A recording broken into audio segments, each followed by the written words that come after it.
Assalamualaikum warahmatullahi wabarakatuh. Perkenalkan, nama saya Faris Sujatmiko dengan NIM 1705 1214 033 dan Prodi S1 Sistem Informasi.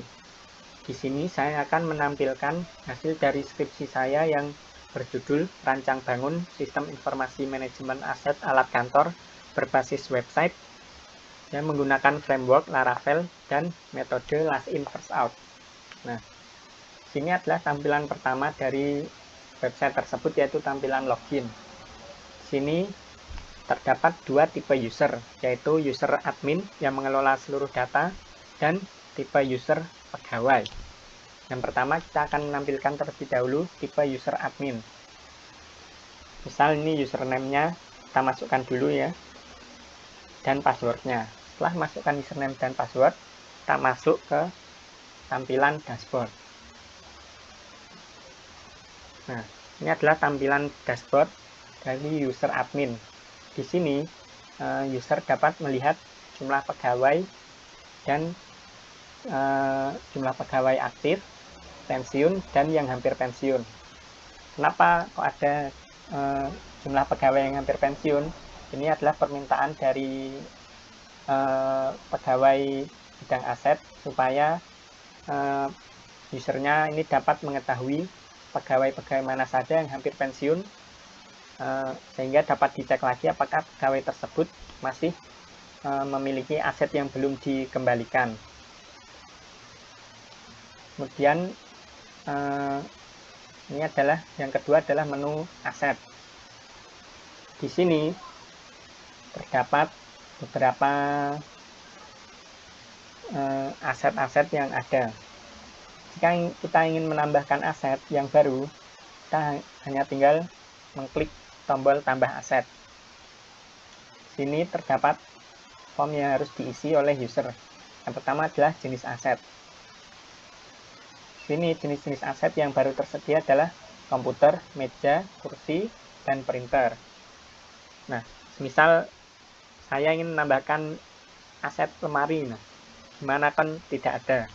Sini user dapat menambahkan jenis aset yang baru dengan mengklik tombol tambah jenis aset dan masukkan nama jenisnya, misal lemari. Simpan. Nanti saat ingin menambahkan aset, user sudah dapat memilih jenis aset lemari. Untuk kali ini kita coba jenis aset printer ya. Kita masukkan namanya.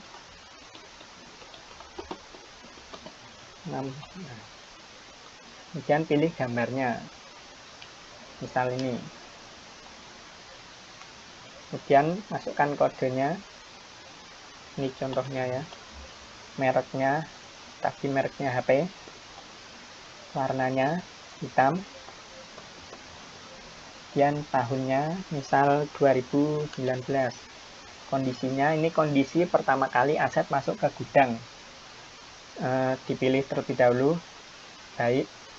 Kemudian keterangannya, di sini user dapat memasukkan keterangan dari aset tersebut. Misal printer ini dapat melakukan print dan juga scan.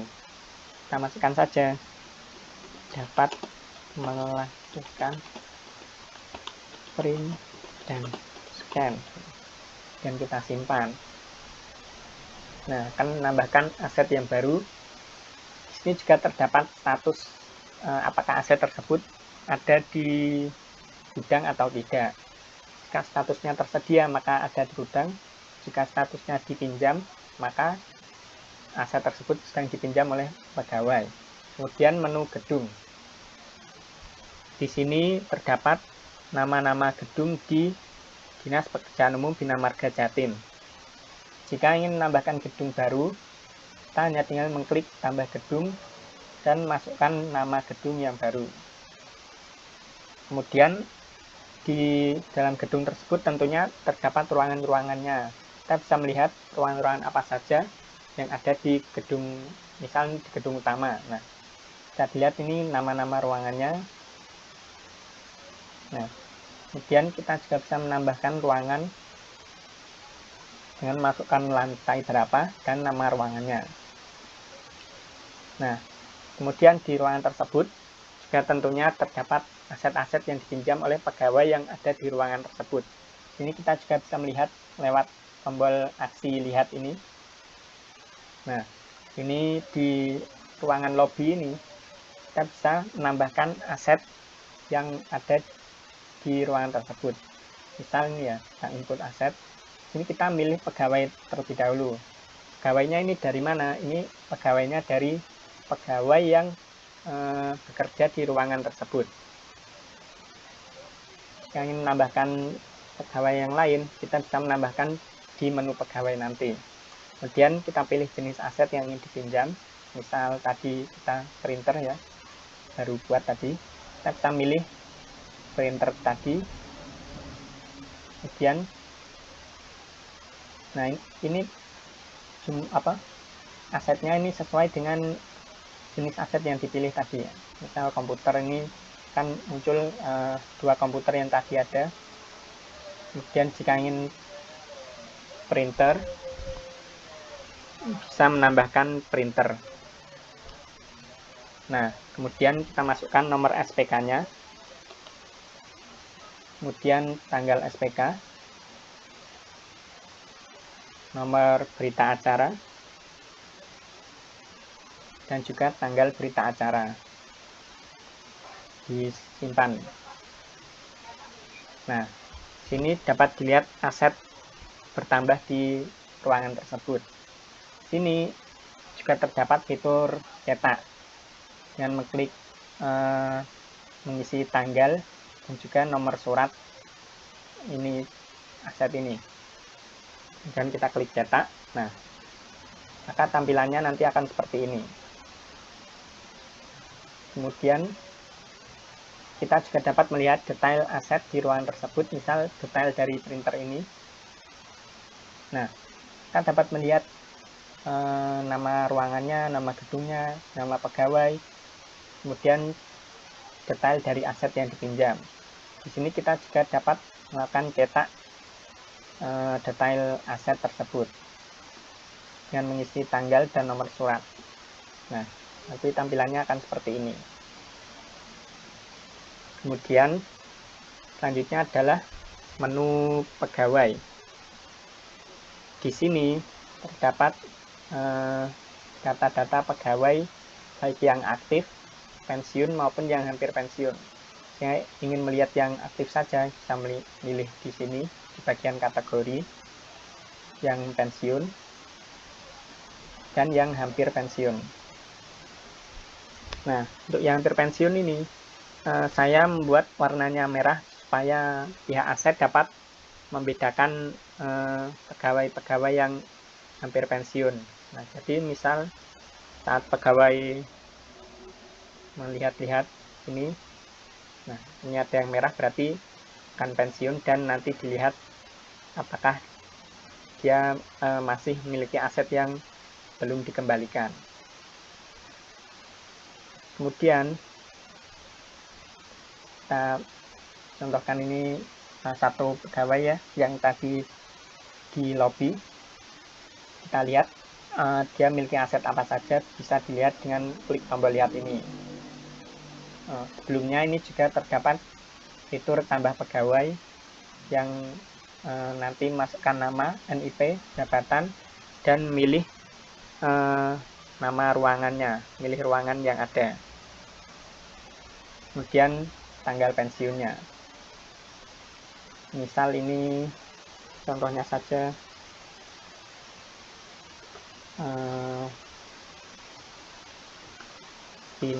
Pino ya, ini ya contohnya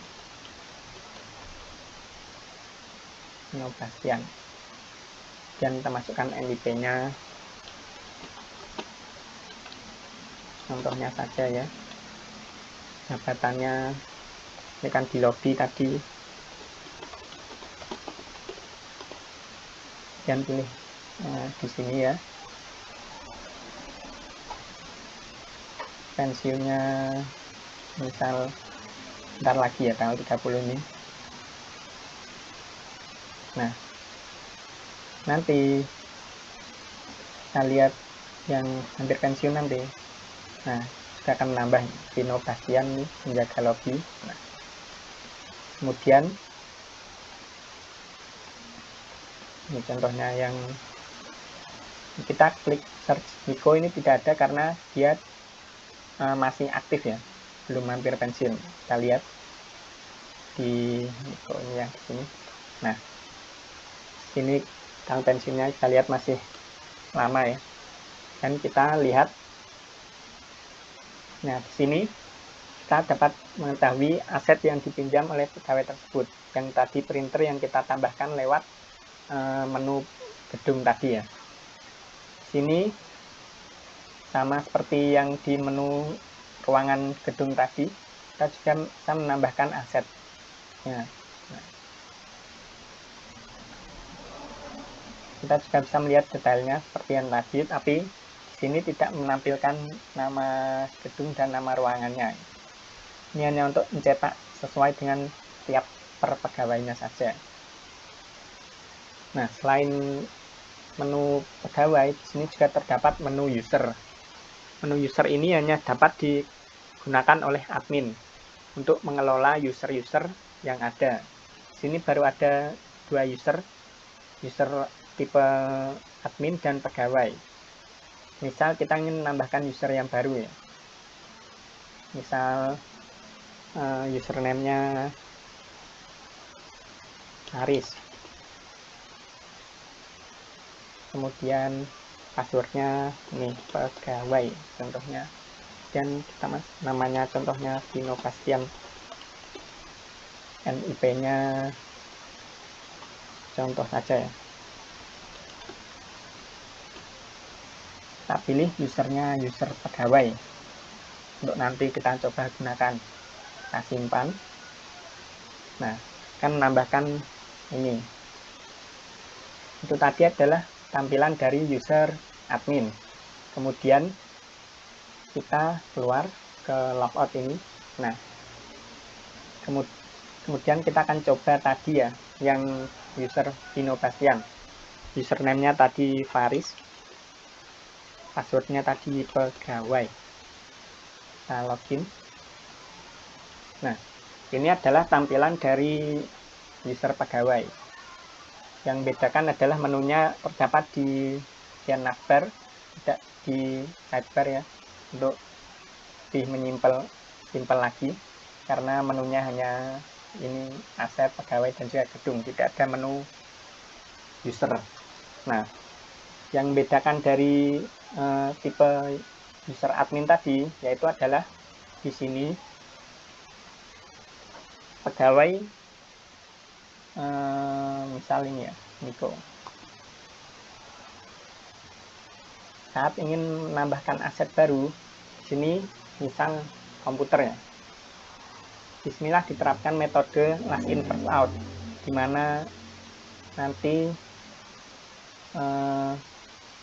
yang akan muncul yaitu adalah aset dari yang terakhir masuk ke ini, yang terakhir masuk ke gudang. Ini yang terakhir kan ini, komputer HP 2021. Kita coba ya. Misal yang lewat sini, yang tadi kita input asetnya ya. Kita misal pilih pegawainya yang Niko Sujatmiko, pilih aset komputer. Nah, sini hanya akan muncul komputer HP 2021, tidak bisa menampilkan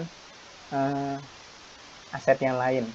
Kenapa? Karena menggunakan metode last in first out ini, pegawai hanya bisa meminjam aset yang terakhir masuk ke gudang, supaya pegawai tersebut dapat mendapatkan aset yang baru dan kualitasnya masih bagus. Gitu. Kemudian kita masukkan ini tanggalnya, nomor berita acara, nah, dan ini tanggal berita acaranya. Nah, sini aset-aset yang dipinjam ini di menu aset ini statusnya akan berubah menjadi dipinjam. Nah, itu tadi adalah tampilan dari user pegawai. Yang membedakan adalah dari user admin itu tidak adanya menu user yang dapat dikelola, dan user pegawai ini menerapkan metode last in first out. Ya, saya rasa sekian tampilan dari ini. Jika ada salah kata, saya mohon maaf. Wassalamualaikum warahmatullahi wabarakatuh.